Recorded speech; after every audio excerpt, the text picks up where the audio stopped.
come up and share on the topic. If you don't want to be on camera, you can share from where you're at. So we're going to do that now. So if you've got a stick, raise your hand or come up here and share. He's got one. Come on up, bud. Or you can stay there, but just whatever. Mhm. One, two over there. Here's the next one. Two. See, that's weird. So the topic is fear. That's right. Yes. Okay. Are you asking me? Your topic is. Yes. Mark O'Malley. Hey, Mark. Yeah, fear. You know what? I can think of some healthy fears like I don't want to disappoint my family, so I don't want to go back out again. You know, I know fear has kept me from getting honest before. You know, at one point I had 10 years, and I went and did some research and development, and some fear kept me from coming back into the rooms. You know, that's just my story. You know what I'm saying? But gratefully, you know, I got a year back, January 11th of this year.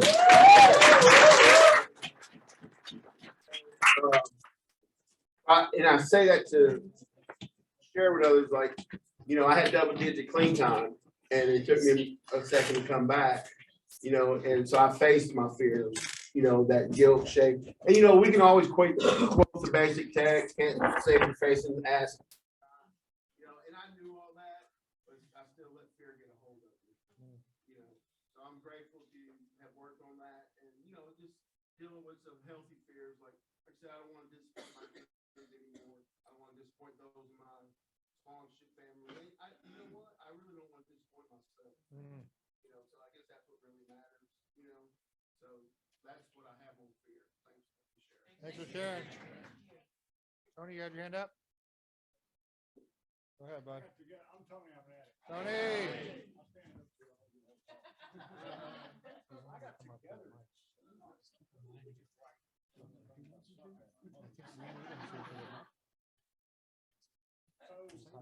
I don't know about the rest of y'all. No, I know exactly about the rest of y'all. I believe all of them are basically the same in kind. My disease thrives in the dark and in solitude. That's probably the main reason I struggle to be clean for it. Because I knew that if I got into a program, being close to people was basically my disease was not much change. My disease is pretty good about it. Well, we go to meetings. Well, I go to meetings for the message. Truth is, 90% of what you hear in a meeting is bullshit anyway. Somebody's personal opinion. It's not even experience a lot of times. But what you do have is you have other people that they got the same bullshit I got.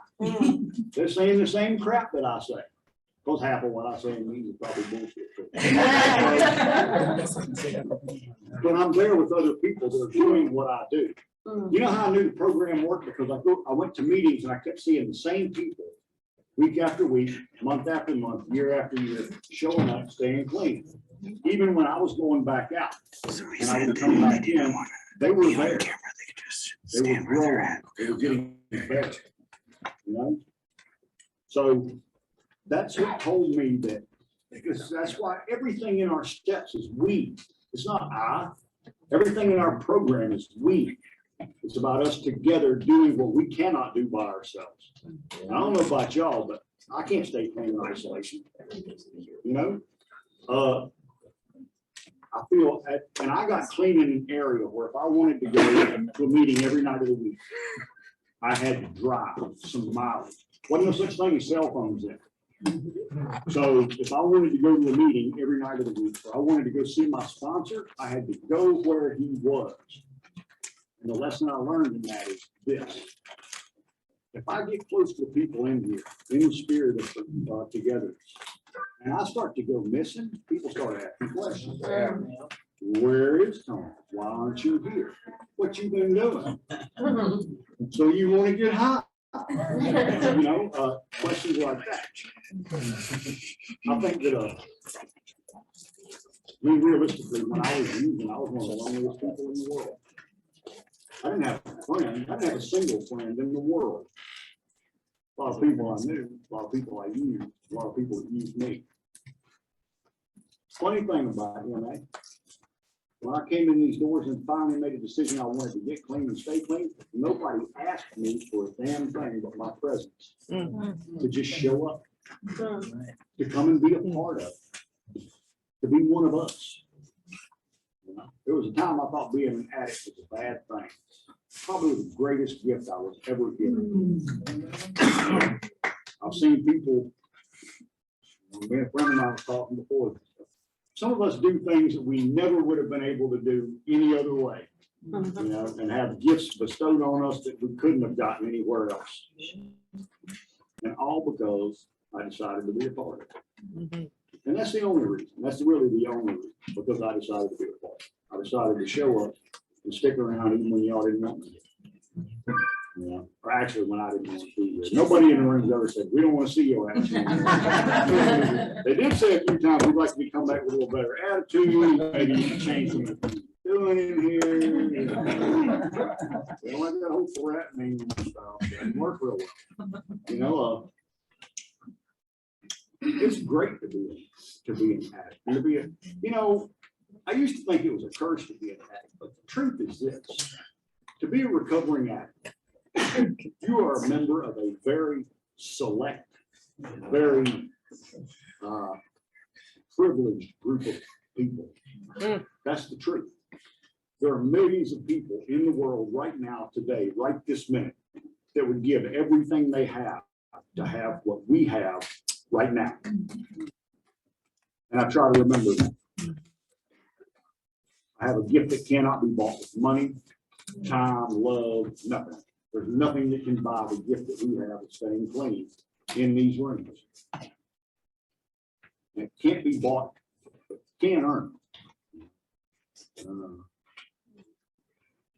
I mean, I'm the most socially awkward person in the world. I speak well in front of people because that's just my nature. But I'm not a very social guy. I'm just not. But there's even room for me here. So that's my family together.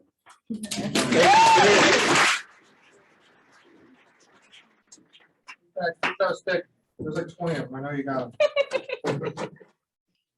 Right? You got a stick? Who's pointed at? Come on. My name's Bobby Joe and I'm an addict. Why are you giggling? Listen, my stick, I got my popsicle stick. I got connection. And, you know, if this isn't connection right here, what we're doing, I don't know what the fuck is. Since I got into NA, you know, I have did what has been suggested to me to do, you know, get here early, stay here late, be of service, keep coming back.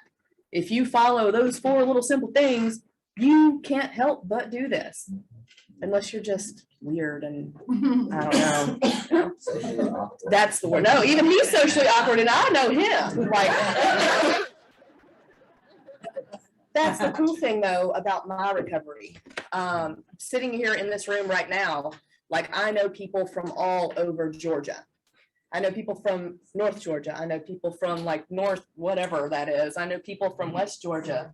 There's multiple people here from West Georgia right now. But it's because I show the fuck up. I actually talk to people. I think the biggest thing that has helped with my connection to others is my service commitments. Not only am I at home group level, I'm, you know, chair for my area. I've been with the CPP now to help put this lovely thing on. This will be my 4th year going in now. And like these connections, like this is my favorite service commitment because it opens the door for this. I mean, y'all are from all over. And most of y'all I talk to, you know, that's the amazing thing. And I heard there's somebody that's probably going to giggle whenever I say this in here, but I heard last year that and you're not the giggler this time. I heard that the opposite of addiction is connection. And like whenever I first heard that, I'm like, what does that even mean? What does that mean? Connection? And then, you know, I sat there and I stewed on that shit for like a month. And every time I'm like thinking of something new, something relevant. And I'm just like, oh my God, this is another epiphany. And what it is I rely on y'all. I rely on y'all whenever I go to the meetings because y'all share. I rely on y'all whenever you celebrate. We all know that shit ain't really about you or about me. It's about the new, fuck that. I have 7.5 years cleaning that shit still about me. 100%. Because it doesn't matter if I have 7.5 years clean or if I have 32 and 3.7 years fucking clean. I need you just as much today as I will in the future, as I will as I did when I first come in. That's connection. Thanks. So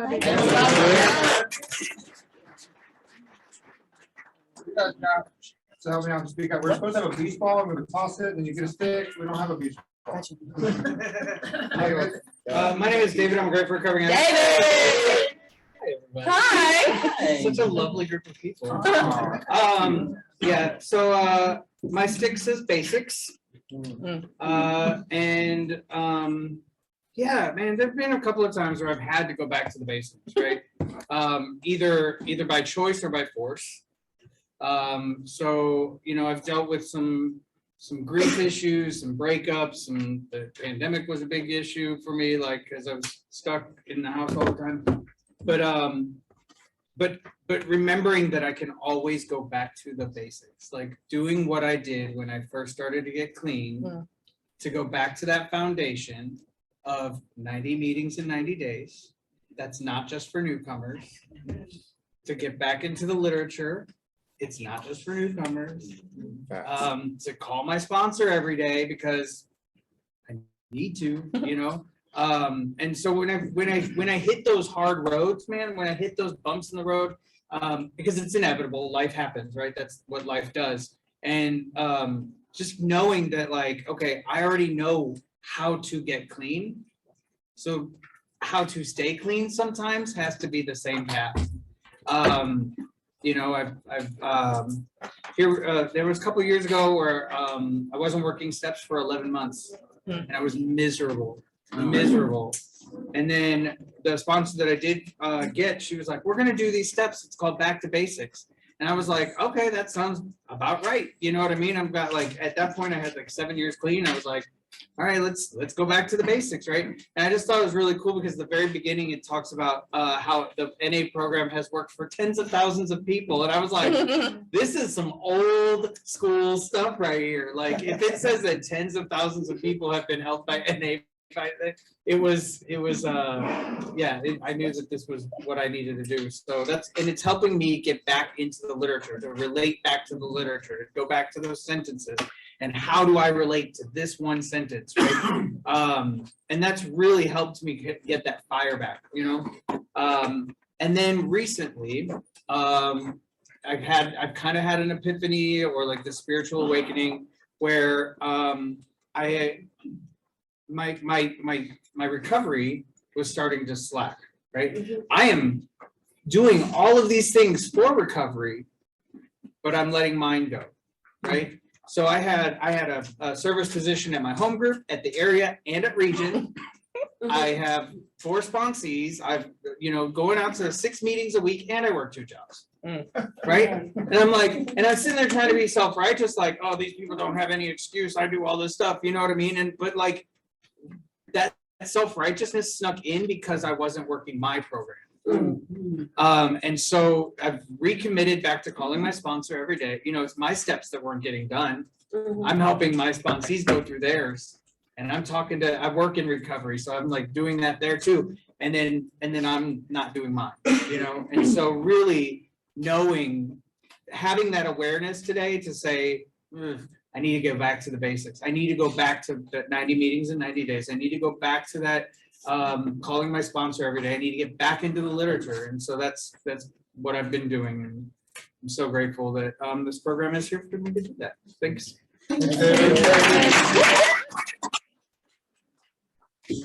I'm Donna, I'm an addict. Mine says, yes, I'm Dave's girlfriend. Identification. When I first got this, I'm like, identification. What the heck does that mean? Identification. And then I heard this gentleman speak about fear. I heard this gentleman over here speak about, about connection and things like that. And when I think about identification, for me, my identification in meetings and recovery changes periodically and has changed drastically from day one. That whole sitting down and what do I say? What do I say? Do I say my name? Do I say, oh, I'm an addict, what does that mean? And, learning what being an addict means has changed me over time. Today, when I identify at meetings, when I say, hello, my name is Donna and I'm an addict, I say, hello, family. My name is Donna and I'm an addict. Because what I identify now in a meeting is that I'm part of something. I'm part of something greater than me. I have something greater than me to guide me. I have people who, you're my people. You're like kind, what is that? Birds of a feather. You're my other birds, we flock together. We do this together. You watch birds fly in the sky. They have a formation. They work off of one another. They all have a part to play. And that's what I identify now. I identify with being an addict as being blessed. Being here and being part of this right here. This is my first written convention. I'm blessed. So I guess what I identify as, grateful family. My name is Donna and I'm an addict.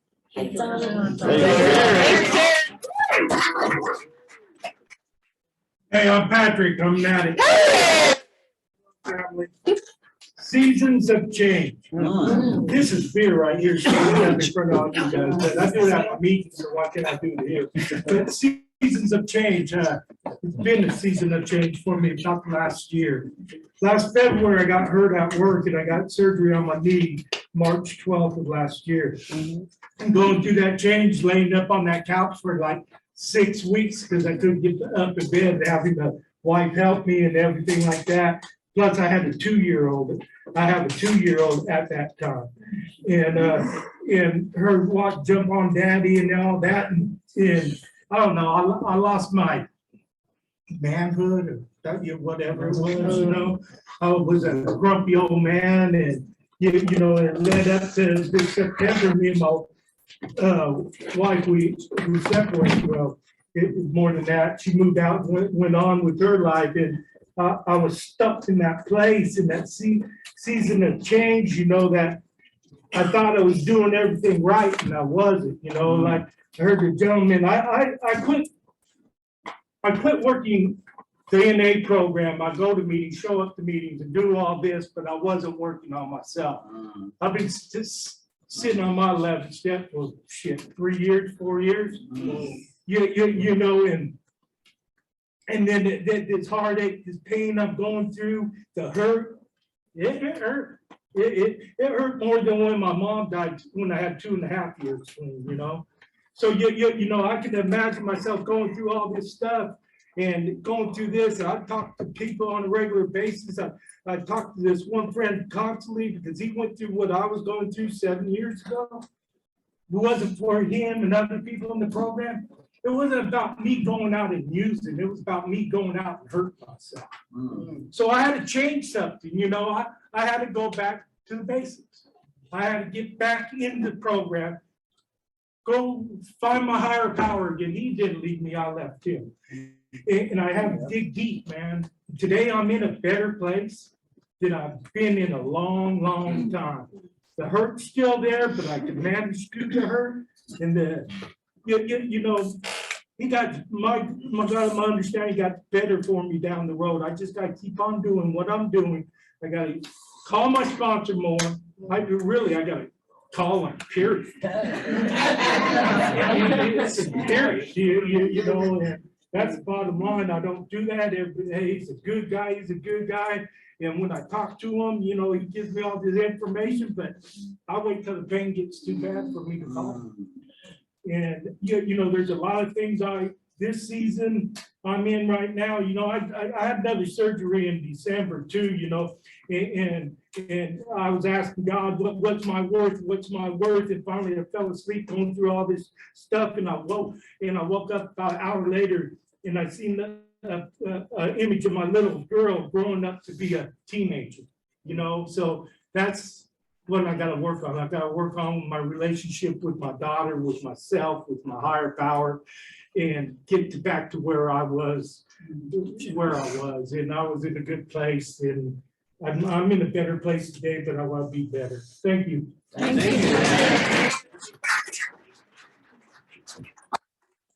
David, I'm an addict. Hey, Jay. So I have open-minded. Before I came into Narcotics Anonymous, I thought I had all the answers. And everything you could tell me shit.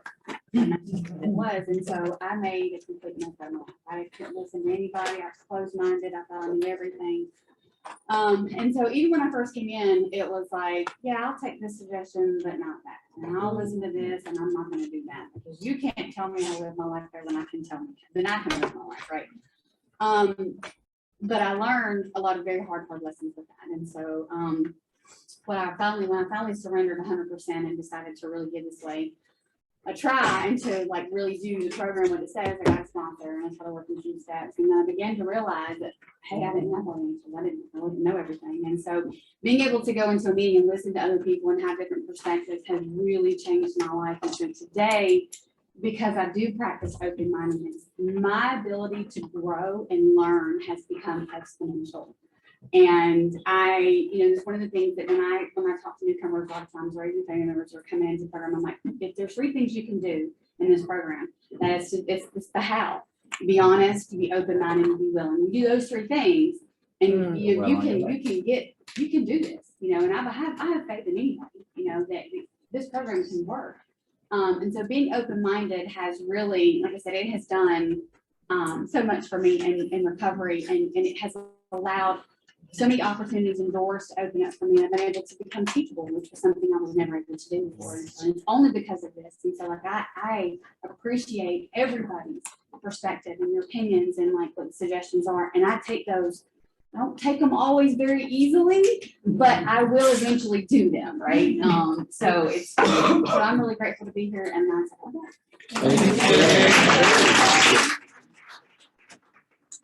My name's Nikki. I'm an addict. My popsicle stick says service. And I just finished my 3rd step, which I really struggled with. That has been the most difficult one for me so far. But I haven't been over it with my sponsor yet. I literally just finished it yesterday. But the last few questions that I answered were easier to answer for me. Like the wording was different, and they kind of clicked, made more sense in my brain. And one of the questions said something like, what are you gonna do to like continue your recovery or continue your connection with your higher power for your recovery? And one of the, like, it gave a few examples, which it doesn't normally do in the questions, but one of them was service. And I was like, I am doing service. And I had never really thought of it that way. I had never really thought of service being a way to like connect with a higher power. And I have been very grateful that this year I got to, I have a service position at my home group.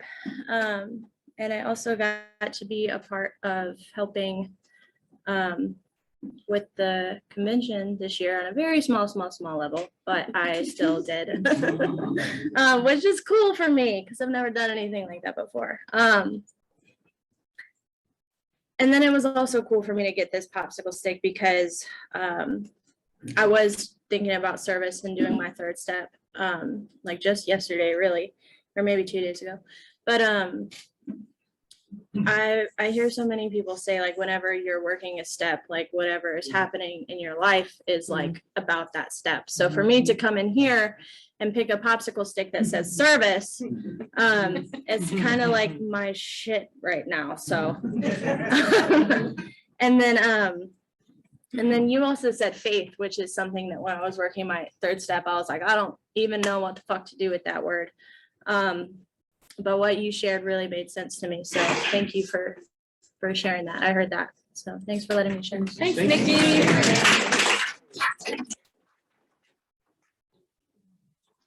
Chris, I'm mad at. Chris. I got endurance. And at first my mind went blank and I forgot what it meant. So I had to look it up. And I actually really like the way that this particular definition was written. It says the factor power of enduring an unpleasant or difficult process or situation without giving way. Wow. And that like opened up a whole ton of thoughts all at the same time. You know, before recovery, I felt like endurance was the measure of the amount of pain and abuse I could survive in a lifetime. I thought it was, you know, the things that brought me to my knees and the fact that I was still breathing. And in my time in recovery, it's evolved in a few different ways as well. I thought getting clean was going to be the hardest part of my life. Proved to be pretty true. You know, at first just stopping seemed like the most impossible feat. I remember sitting in a program at a meeting and watching a girl pick up her 9-month ship, and I didn't even have 30 days and just busting into tears, crying my eyes out because I didn't see it. I could not even picture such a thing happening in my life. And the way that I look at endurance today is such a blessing because I can endure some really rough shit in recovery and still have my peace. And that is the most incredible thing in the world to me. Because all of the things that I had as reservations when I walked into these rooms, just about all of them have happened. You know, and I'm still clean today. God willing, I will celebrate 4 years in a few months. And, the only possible way I could endure anything is with these rooms. You know, I fought against every bit of it. I've heard quite a bit shared tonight that I can relate to. And man, if I can endure my own stubbornness through the process and finally take a damn suggestion, I'm doing all right. You know, but that's the one thing that always stuck in my brain was stick and stay. You know, for a long time it was just make it to the bed. Make it to the bed, you know, and these days I know how to make it to a meeting. So, thank y'all for letting me share.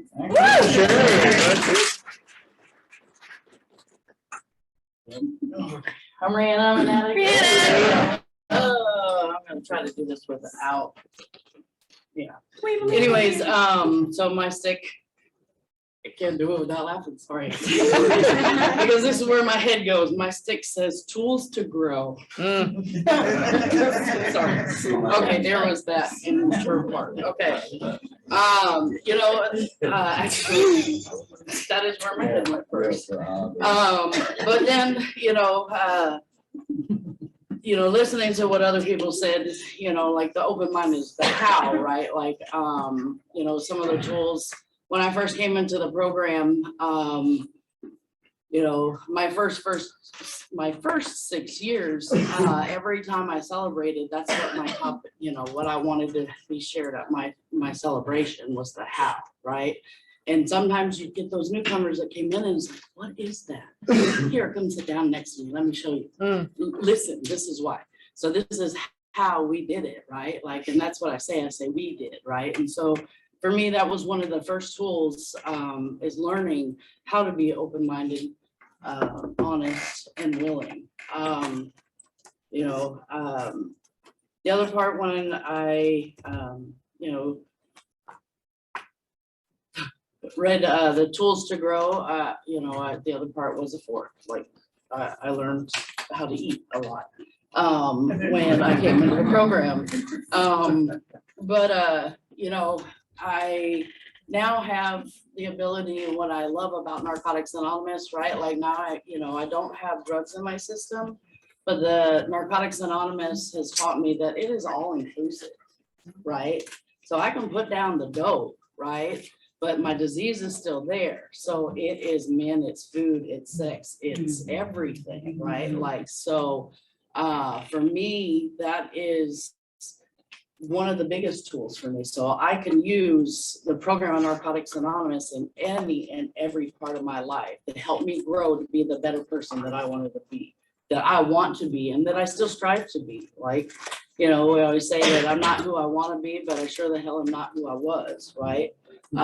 And if I don't continue to strive to grow, then why do I come, right? Why do I continue to come to Narcotics Anonymous, right? I don't want to settle, right? Like I settled for so long in my life that, today, through the program of Narcotics Anonymous, through the people in this program have taught me that I am worth it today, right? And it's you women mostly, right? That's right. Because it's you women who have taught me how to be a woman in Narcotics Anonymous, right? Like, I'm gonna say this and shut up. Like, I am grateful today that my disease, that I can sit here and say, I have never slept with a single one of you, male. Right? So, like, to me, that's growth, right? And I'm not gonna go with that second part of this. But anyways, I am grateful that that together, like this program is, and our theme, being on the committee, I'm so grateful. Thank you for all y'all showing up online and here. I can't wait to learn more about how together that we can grow. Thank you.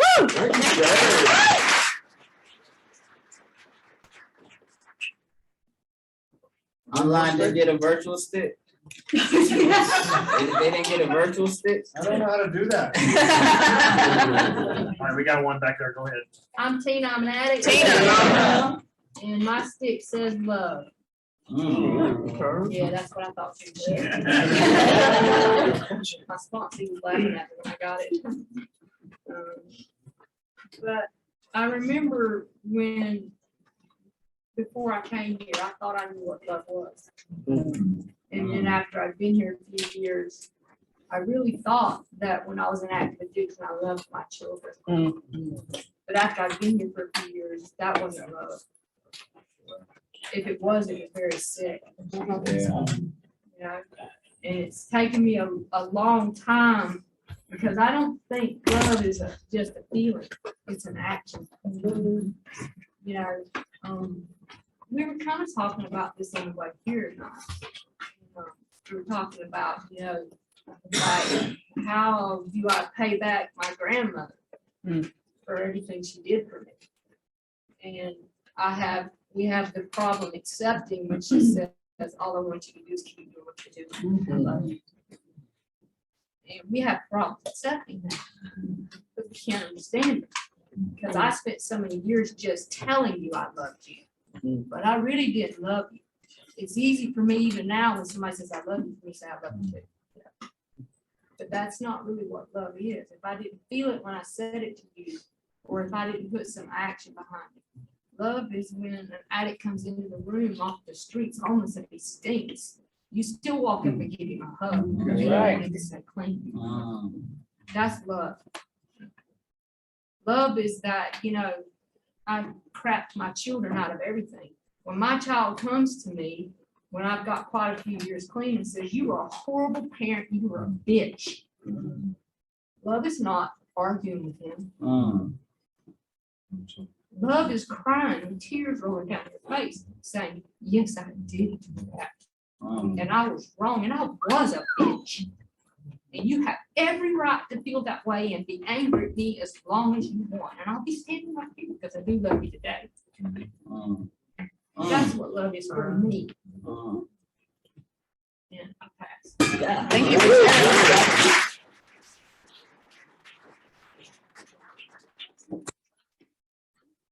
My name is Nick, I'm an addict. Nick. My stick is honesty, and wow, first thought that came to mind, well, this is my first convention too, so. Let's clean. And the first thing that came to mind was about honesty. When I got to treatment, I'm so grateful for this guy. At first, I really didn't like him, but my ego, yeah, it was pretty bad. But anyway, he told me, he was like, remember first time you had hot chocolate? First time you had first hit? Yeah. Yeah. Where you were? Yep. Yep. Who you were with? Yep. And he's looking at me, you know? And so that's what I knew, you know, that I had a problem, and spiritually I grew from that. You know, I was able to accept my disease for what it was and live in the solution, you know, and be part of something greater than myself. I showed in the other meeting, you know, I was so self-obsessed with myself and the way I was living, and nobody could change the way I was thinking. And you know, I'm just so glad that today there's somewhere for me to go. You know, I don't have to live that anymore. And there's times where, you know, I do lie to my parents, but you know, or people in the program. But you know, the spirit convicts me, God convicts me of it, and I can fix that. You know, I don't have to try to lie over another lie. You know what I mean? Keep hurling the lies. You know, it's like so it's pretty cool today that you all can call me out and be part of something greater than just you. Yeah, that's all I have on honesty. So thanks for the share. How's it going, Matt? Patrick. So we can do a Zoom thing, a virtual thing. Oh, we got another 45 minutes, right? We're probably almost out of sticks. So, what?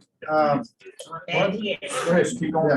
Right. So if somebody on virtual wants to raise their hand and share on the topic Together We Grow, raise your hand and we'll get to you. If somebody in here wants to just share on that without a stick, that is totally cool. Here we go. Glenn, Glenn. Welcome, Glenn. Can we see you? Hi, Hey, Glenn. can you see me? Yeah. Wait, Yep, we're working on it. that helps. Can't hear you. Audio. You gonna share? Okay, yes, my name's Glenn. I'm an One addict. second, Glenn. Hold on. I live in South Florida, but can you hear me? Okay, I live in Florida, but I got clean in Georgia. We can't hear you, Glenn.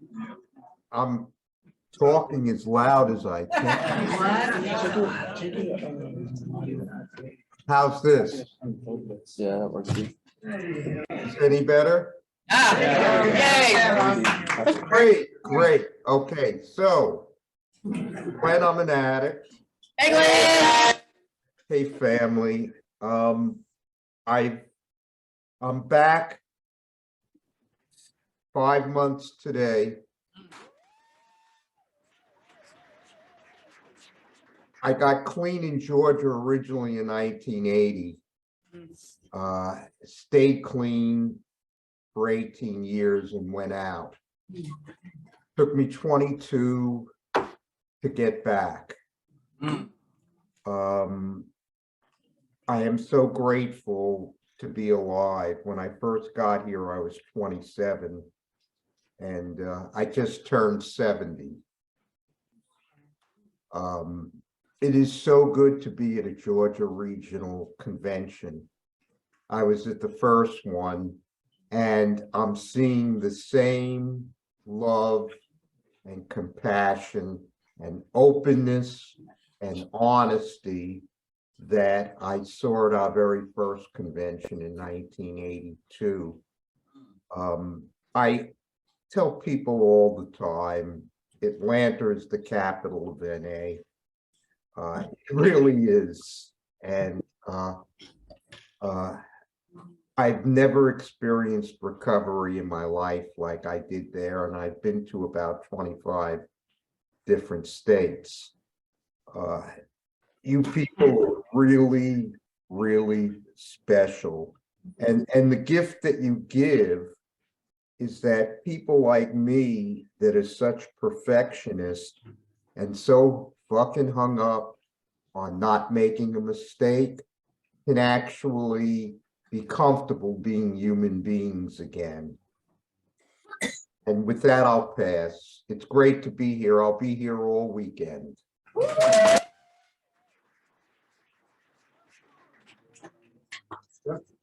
Hi, I'm Trinity. I'm an addict. Hi, Trinity. I am very grateful to be here. Together we grow.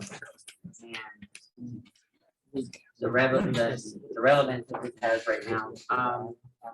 I've been an addict for about 23 and a half years, and probably 17 of those I was in and out, in and out, in and out, because one, I had an issue with God. Two, I have no faith. And three, I was so strong-willed and rebellious that nobody could tell me anything. And about 8 years ago, 7, 8 years ago, I met someone that I had a white chip and he had 90 days, and that person's still in my life to this day. And that has always been my pillar and visual for what recovery should look like. And every time I've gone back out, I always made my way in. And I've been where I am right now with Clean Time. I'm 2 years and 1 month in. And I used to sit on top of a spiritual toolkit for 3 years and make it sound pretty but not do shit, and then go to the bar right outside and then go get high. And this year has, like 2 years ago was like one of the happiest years of my life. I got married, but something told me not to marry the marriage license in. Moved into a house, got a good job, showed this person the solution, introduced them to sober living, 12 steps, and threw it all away for crack rock, weed, and alcohol. And I think the hardest thing I've ever done in all 23 and a half years is choose me. Not the codependent, begging you not to go. It was, you need to get your shit and get off my leash. It's, if you need something of yours, you need to call me on my time. And it's hard for me because I've always been the weaker one. And the only thing I can say is that this time, this thing right here has been my lifeline. And people have heard me cry. People have heard me be upset. People have told me to adjust my crown and hold my head up high. And I've done more shit through all these emotions this week. And it's only because of the people who are in my life that have 5 or more years plus of Clean Time. And I have a phenomenal sponsor who has 21 years that is guiding me. And I've already taken one sponsee through the steps. She's picking up her first sponsee. And I have 2 more, and volunteer to sober living, volunteer here, do area work, GSR. And as busy as that is, I don't think I could have ever done it without those solid roots at the base of my recovery. And the center one being God. I shared this with one of my sponsees the other night. I said, I understand a majority of us in here coming here traumatized by the word God. But that is all I've had to lean into every single morning for the last 25 months. And that is the only thing that has given me that gut feeling not to mail this marriage license in. The only thing that has given me the guidance to hold my head up. But this time, what has happened is that spirit has allowed me to let all the walls down and show the ugly, show the pretty, show the humor, and still just keep pushing forward. And yes, am I lonely? Every time I hear his voice, it's like, I wish you would have done right. When he shares his delusions about that we're still together, no, we're not. And then, you know, and I also have to acknowledge the fears. I'm 48. Am I gonna be alone for the rest of my life? I don't know, but I've been told that when God shuts one door, that he opens another one. And all of this converged together at the beginning of the week as the convention was coming into play. And I've done finished out a 40-hour work week. I still have my home, my vehicle, and most importantly, above all else, I have my fucking clean time. Because I did the next right thing. But I did not have to do it alone this time. I trusted the people who have always been there. They saw it coming. I was slow to get to the point where I saw it. But it feels fucking good. It feels good that I chose me after so many years of hitting my head against the damn wall when all I had to do is just trust the people around me who have walked this before. And that's my take on Together We Grow. Thanks.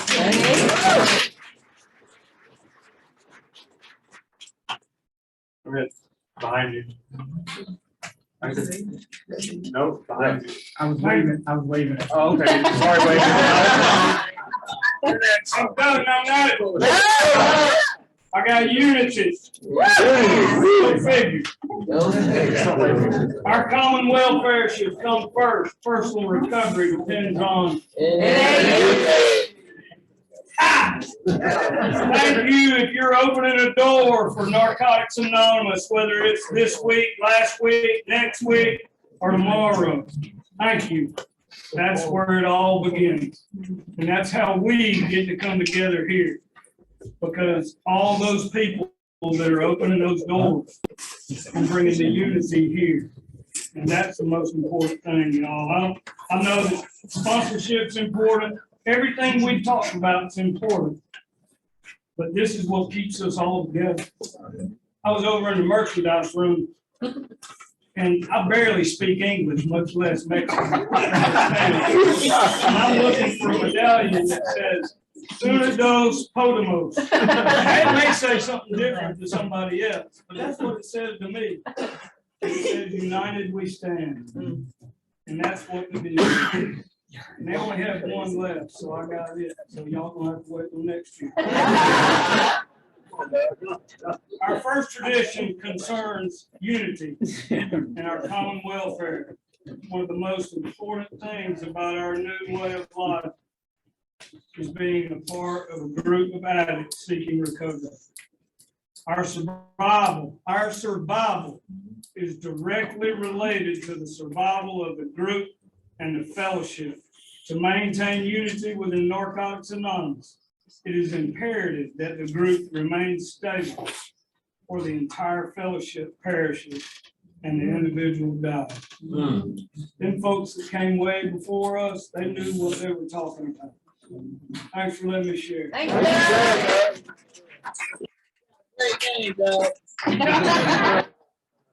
My name's Russ, I'm an addict. Hi, Russ. Together we grow. So about a year and a half ago, I was at my lowest point in my life.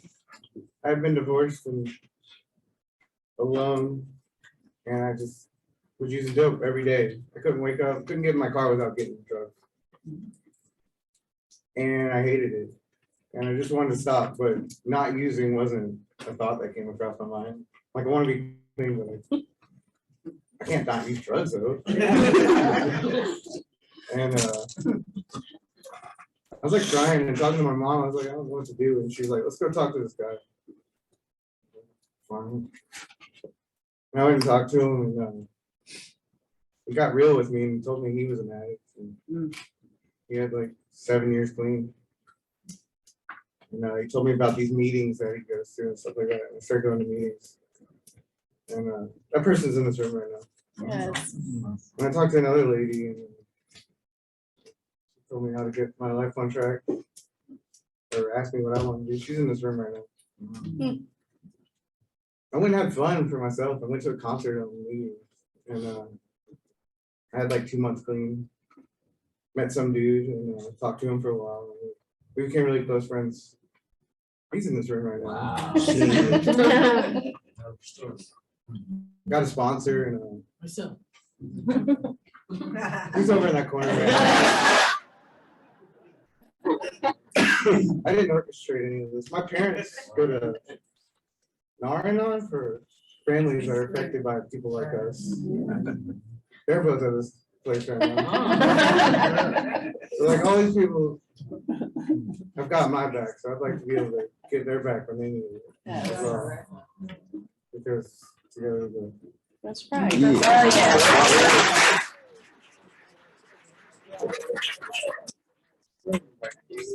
I'm Josh, I'm an addict. Josh! GRCNA 41!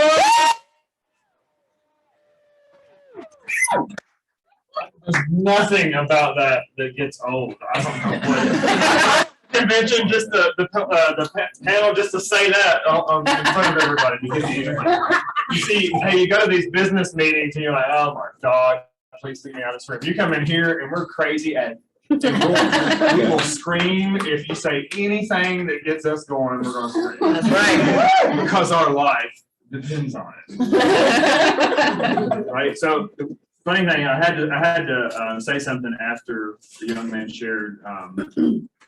So these little bitty drops happens for me when I'm connected, and sometimes I just wished I wouldn't pay as much attention because it was just overwhelming sometimes. Like, I'm so tired right now. We're not even a few hours into this thing, and I want to go to bed.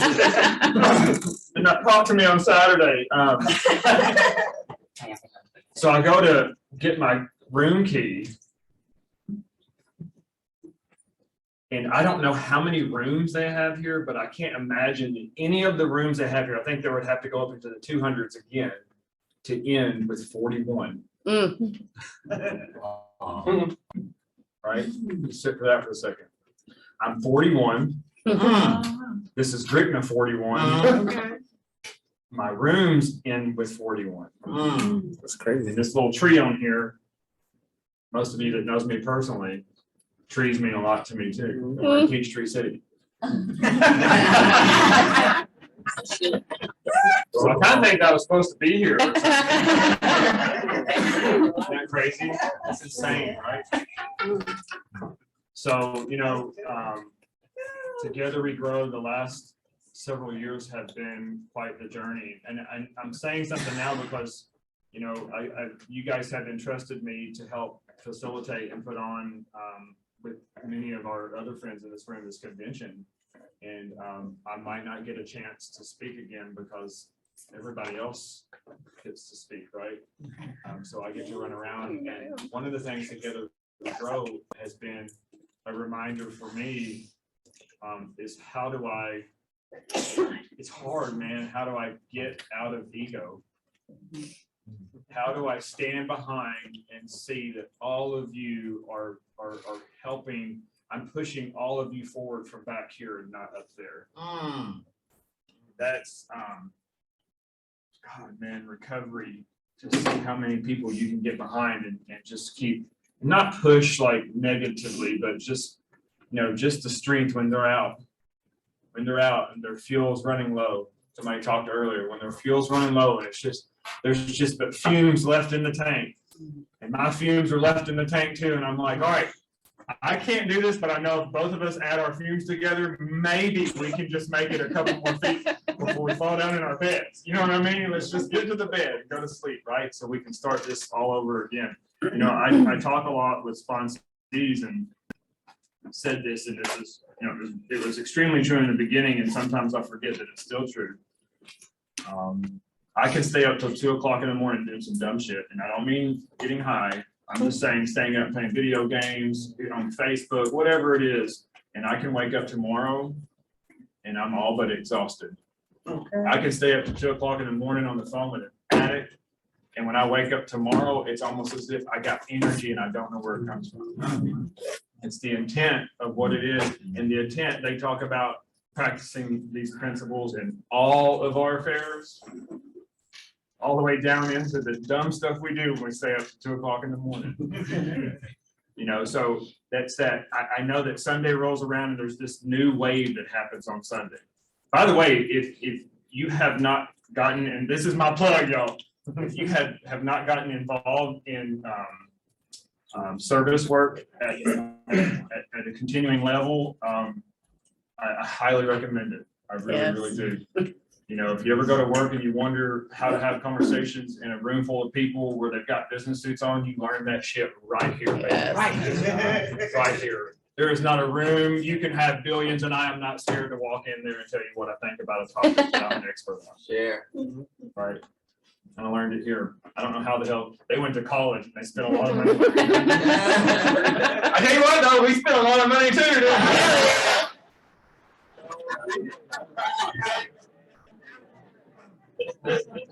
So this means, if you're helping out with the committees or you're a part of the planning panel, please raise your hand.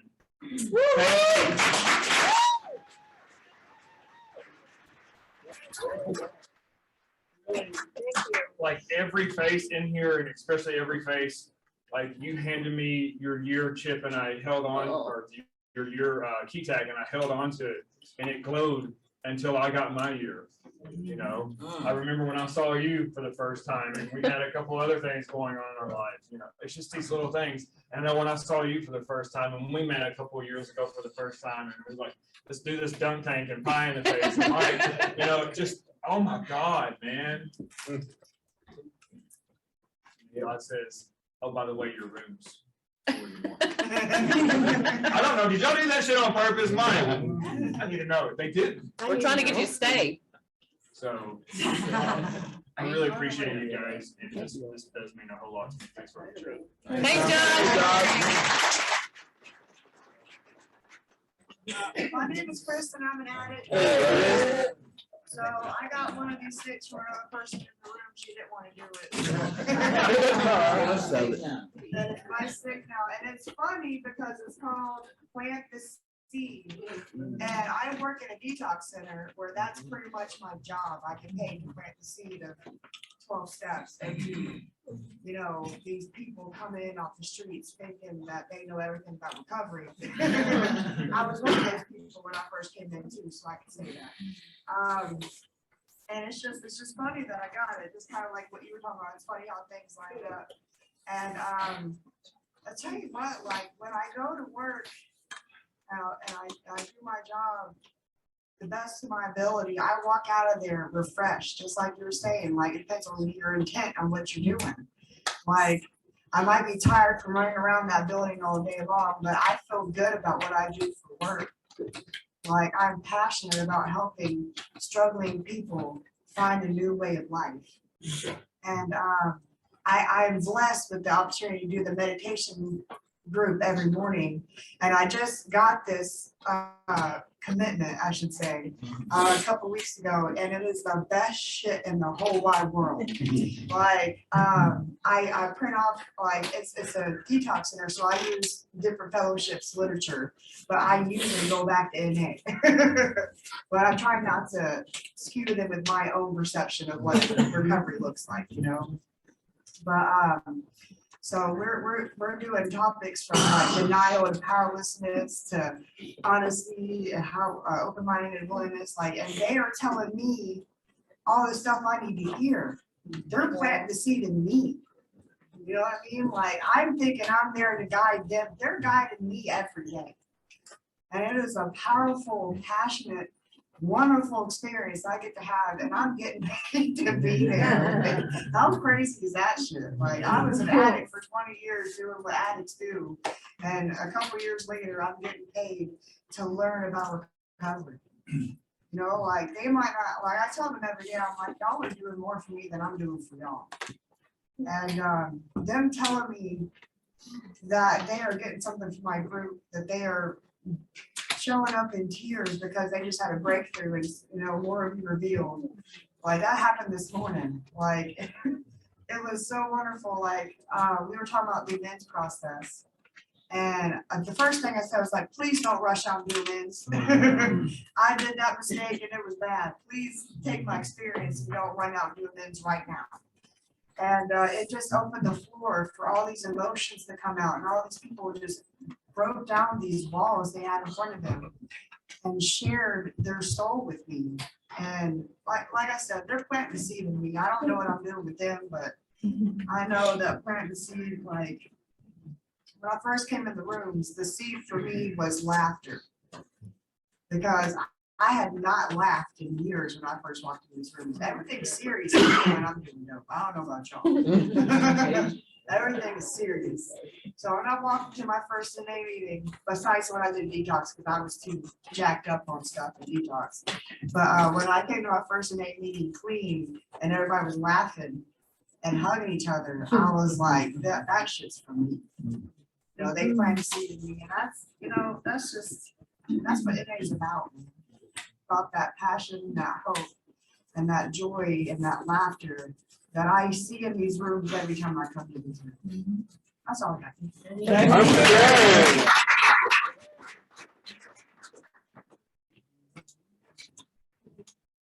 All right, I'm Brian, I'm addict. So I've been holding this thing that says freedom. Standing up so maybe somebody can hear me. And one of my biggest fears has been to stand up and people not hear me because I don't talk loud enough. And my freedom today is being clean. And you know, I have a lot of fears in life, and be able to face the fear. And I'm facing all these people, and I know that everybody in here loves me or loves me just because I'm in recovery addict. You know, so that's so great about this program. And I don't have to get into the details of how I got here or what's going on today. I just know that every day is a challenge. But I have this choice of whether or not I'm going to put something in and try to run away from it, or just go do it clean. There's been so many challenges in my life. I'm sure there's been challenges in people's lives. And we told us we don't put it in, we're going to get high. And we can probably make it through each challenge and stuff without using it. And I have that freedom if I just remind myself of what it was like when I was using it. So like several people have said, so it didn't get any better. And there's always some hope. You know, if I reach out to another person and try to talk to them, or just hold on for a couple of seconds. So the freedom that I feel today is love and fellowship. So learn to love myself, you know, care about myself, care about other people. Learn to help take care of people that took care of me. That's the freedom that I have today. So never look in the mirror, and see my face blushing or hanging on for a fall, whatever. That's okay. You're right. You're losing weight, you're gaining weight, whatever. It's okay. You know, you're yourself. I'm okay inside today, but I got work to do constantly. I got the freedom and facing that. Thanks for letting me share.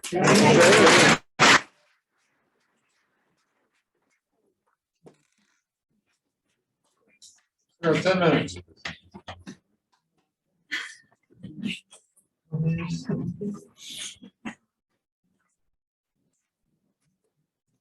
More sticks? Oh, we have a stick there, Heidi? That's supposed to be. I know a stick is high. Oh, so there's a stick. Who got a stick? Hank Fanatic. Halt. Halt. Every angry moment time. Yeah, whatever. I mean, I didn't pick it. And I'm tired, so that might be why I don't like it. This takes me back to like, it takes me back to like my early treatment experiences. I guess that's probably not. But anytime I'm like in a bad spot, check and see if I'm too hungry, angry, all the time. And I don't know that I really personally struggle so much with the hungry, or the tired part, but the angry and the lonely part jacks me up. Right? And so my first inventory, 4-step inventory, revealed some things about my anger. But usually it's rooted in like insecurity, I've been exposed, I've been found out, right? And then also my inability to resolve conflict in a healthy way. And then also being a person that has done a good bit of time, right? Anger was also like a survival mechanism, right? It doesn't translate well to like the freedom, but it got me through in that setting. So But I look at the angry part and like, that's when I want to make some major decisions in my life. And I'm just pissed off. You know what I'm saying? I make like big decisions when I'm real angry, you know? So I had to learn like that wasn't cool. And certain things like for me, like when I get pissed off, like my ears get red, you know, and I start sweating and my heart starts racing. It's time for me to take a beat. You know what I'm saying? So a lot of that has just been learned about myself. Loneliness, man, I could be in a room full of people be lonely. So I don't know. That also comes from like my inability to be vulnerable with people and let people know who I am. And Narcotics Anonymous has taught me how to like show up and be myself. And because I didn't know that other people experience the things that I experienced. Like I had to, you know, pretend to be something that I wasn't to be okay in a group. And if I really let you know what I was thinking, and the shit that went on in my brain, like, crazy place. Even today, there's a crazy place sometimes. The things that I can think and convince myself of. But, you know, so I don't really struggle. If I'm hungry, I eat. If I'm tired, I'll take a nap. You know what I'm saying? But the angry and the lonely still jacks me up on some days. So, that's all I got.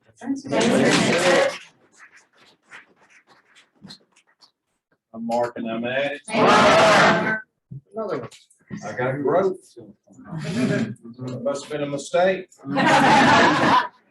If you ask my wife, she'll say you got the wrong one. But for me, as an addict, growth, then I had to work the steps. If I want to get in service, I had to learn the traditions. If I want to have fun, I need to go to GRCNA. A lot of GRCNAs over the years, and the growth in here to see what y'all do these days is unbelievable. I'll tell you a story you will not believe this story. Maybe we're at the Westin by the airport in the 80s, and I was on a committee. There wasn't any serenity keepers. And I'm walking around, I couldn't sleep, so I'm walking around 11 o'clock, 12 o'clock at night, and I got a little badge on that says, you know, committee, and the security comes up to me. We got a problem. I said, oh, yeah. I said, I ain't done nothing. It's some of your members. I went, uh-oh. I said, where are we going? He said, we're going up to the eighth floor. I said, okay. So I get up there, get off the elevator, and I look down the hall, and I said, oh, no, there's Spike. Spike was a young teenager, about 17 years old at treatment. He was in treatment. They brought him over there. And it was in the days when they had the hair was spiked up to, you know, this high and it was sprayed and colored. And that's what his name was Spike. And I saw him, I said, hey, Spike, what's going on? And he says, oh, man, this is great. And I said, what are you doing on the floor? He said, they got, you know how they had room service and they put the trays outside when they were done? Well, the person didn't eat it all. Spike was hungry. So he looked at me and he said, it's filet mignon. Spike, so you can't eat out of these trays in the hall, and they had been on all the floors.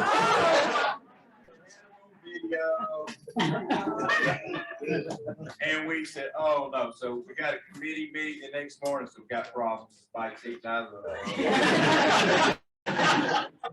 Well, we're gonna have to have them a hospitality. There was a lot of teenagers there back then. So we had a hospitality meeting. They went to the store and bought some peanut butter and bananas and all kinds of food for them. Set them up in a room so they'd eat. Had some bologna sandwiches. Well, they had this big glass awning that came up over the atrium in the lobby. And I get another call in the middle of the day. And they say, Mark, look up on the ceiling. And I look, here comes the bologna. I said, what the hell? Get them out of that room upstairs. They had opened up a window and they were slinging the bologna out there. Having a great time. So here goes security again. They go up to get them. And I said, you know, They went to Bologna's. We had to take everything from them, had to give them the sandwiches. So experience those in the old days. We have grown up a little bit. But y'all do a great job for them in the hospitality and things you provide. So we grow as a fellowship, and so is Gretna. Thank you for that. Appreciate it.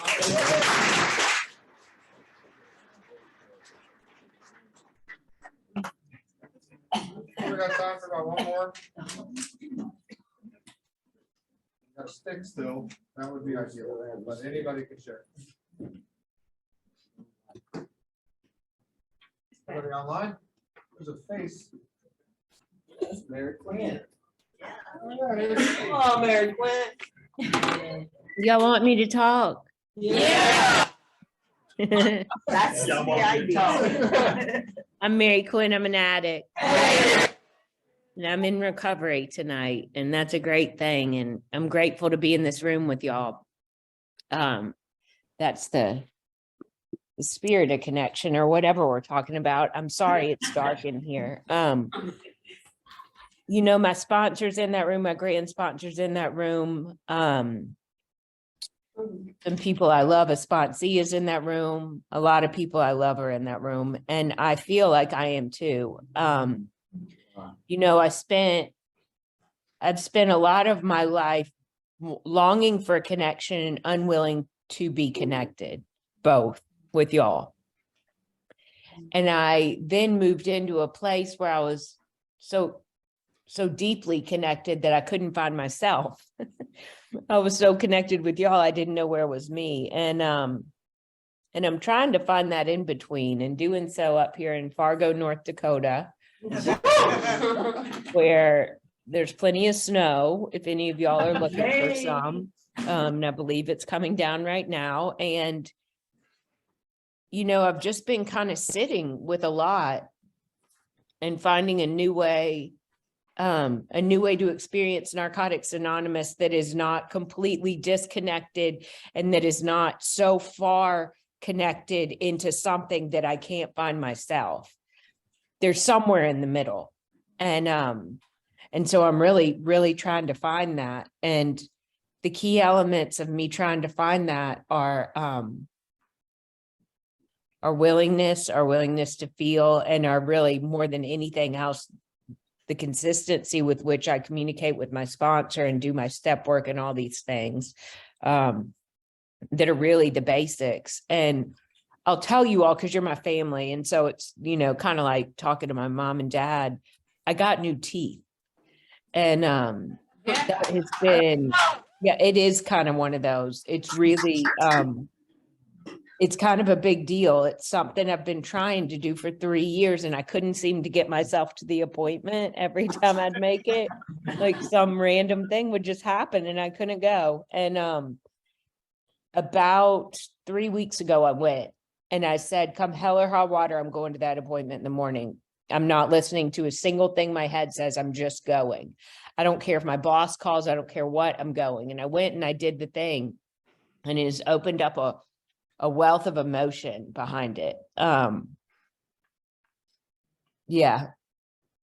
It's a new way to be seen.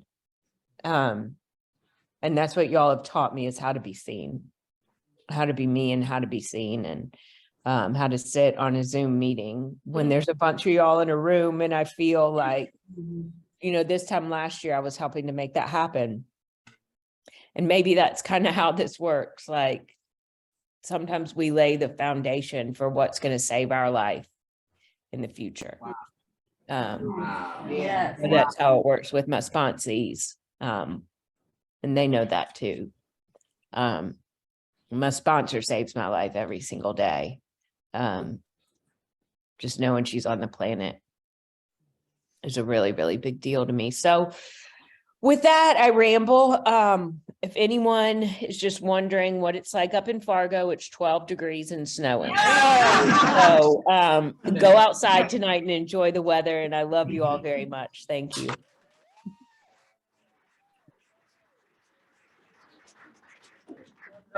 Hey, Patrick. Patrick. I'd like to thank everybody for their participation, and welcome to Gretna 41.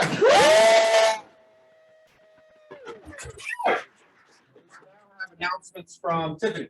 Hey, I'm Tiffany Manette. And a couple of announcements. So if you will look on your badge, there's a little QR code. That QR code, if you scan it, it is a map, a color-coded map of this place. Do the snarl, but I made it. I made it. Right? So if it's wrong, Patrick made it. So it's actually helpful if you have no sense of direction, right? Right, if you, I mean, I will get lost here. So if you scan that, it will help you to find where you're supposed to be. The second thing is I'm gonna also give another QR code for suggestions for GRCNA 42. I wanna hear from Georgia. I wanna hear from you guys what you wanna hear in commit, because I'm gonna do programming for next year. So I want to hear from you what you want to talk about, and if you want to participate, if you want to do a workshop, like, give me your name and your phone number. I'm gonna make it easier on myself too. I got my tech guy over here. Brandon, to help me. He made that QR code, not me. And so you can you scan that one. When I figure out how to use the printer, it will be up at the front desk. You can scan that and give me your name, and I will be able to call you in the next year. So I just wanted to announce that. Any other notes? Okay.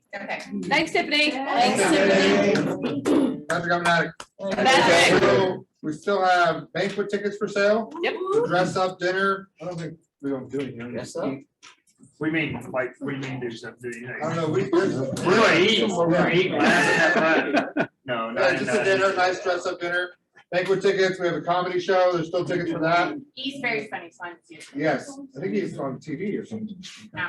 Somewhere. There's a comedy show. There's an auction. I think there's a couple guys that like to donate to NA through the auction, so that's pretty fun to watch. There's a lot of action going on. Dance. There's a dance. We have a dance. There's a bunch of dances. Friday and Saturday, yeah. Yeah, there's dances, and then we have a bunch of raffle tickets, which I believe hospitality has. And that's for giveaways, right? A bunch of stuff has been donated, shirts and the stuff. I don't have the list. There's a lot of stuff. Things and stuff. Things and stuff. So Bobby Joe here and Amanda that was sitting next to her a minute ago, they have raffle tickets. And then they'll be more specific about what those raffles. Yes. Or those tickets are raffling. At some point, we should have it set out for people to look at. Yeah, we're good. All right, hey, everybody, my name's Josh, I'm doing Addict. Hey, Josh! All right, so as a little bit of housekeeping, if you weren't here last year, or if you were here for just a short period of time, there will be designated smoking areas. If you are near the door and you find yourself with a cigarette, please move away from the door into the designated smoking areas. Also, please do not throw baloney.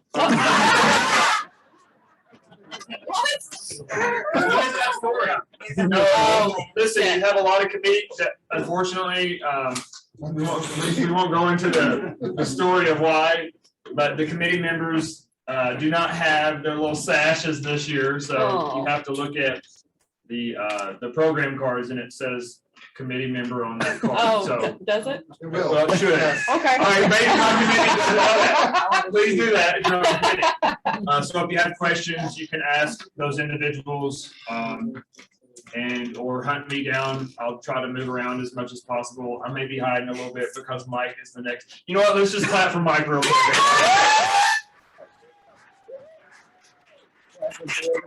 Look forward to next year, Mike. Yes, we do. Oh, yes. And then this year as well. I can't wait to hear all the speakers and the dance and have fun. And that's a great speaker. I think that's it for housekeeping at this time. Just, you know, number one, have fun. Number one, stay clean. Number two, have fun. And number three, listen, we're all addicts. I mean, there may be a room that changes. There may be something that goes down. We may have a hard time with the camera. We may not be able to hear what someone's saying very well. It's okay. Take a deep breath. It's gonna be all right. Right. We're here to carry the message to the addict and still suffer. Yes. If you're not hearing, maybe you're still suffering. You need to move to the front of the room. maybe you need to be patient. Maybe that's part of the sifting through your. What is it? Don. Gotta call Don. Gretna 42 CPP needs some service positions Pull filled. up on us. Yes. We got programming, we've got merchandise, Pull up on we've got us. vice chairs. Come We're on trying down. different level of service. Let's go. April 8th is our next CPP meeting. It will be zoomed at the same time. Come on, guys, volunteer and help make one of these. Yeah. sessions. Yeah, baby. Connection. Thanks for letting me share. Thanks, Don. Thanks, Don. If you see something you like this weekend, get involved. Yes. Be a part of it. If you see something you don't like this weekend. Get involved. Being part of the solution. Thanks, David. Patrick. We don't need these back, they're souvenirs, keep them. What? Oh, yay. Sticks. I stole it anyway. Let's circle up. Circle up. Circle up. I mean, if everybody else. What's your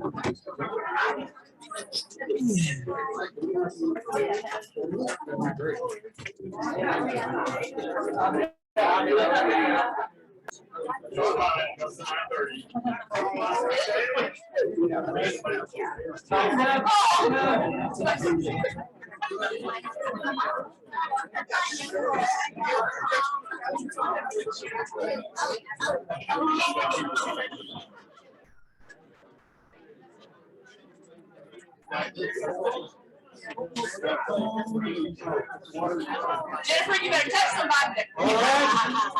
An addict to my right and an addict to my left. I might stumble, but I don't have to fall. Let's close with a moment of silence, followed by the we version of the Serenity Prayer.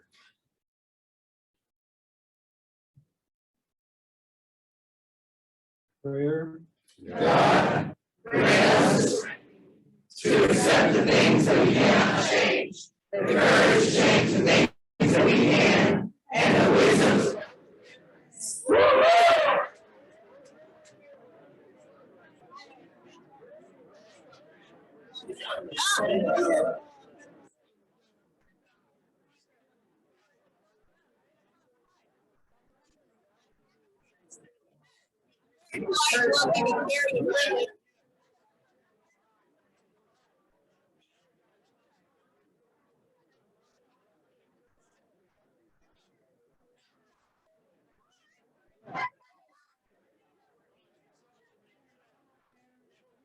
Thank you.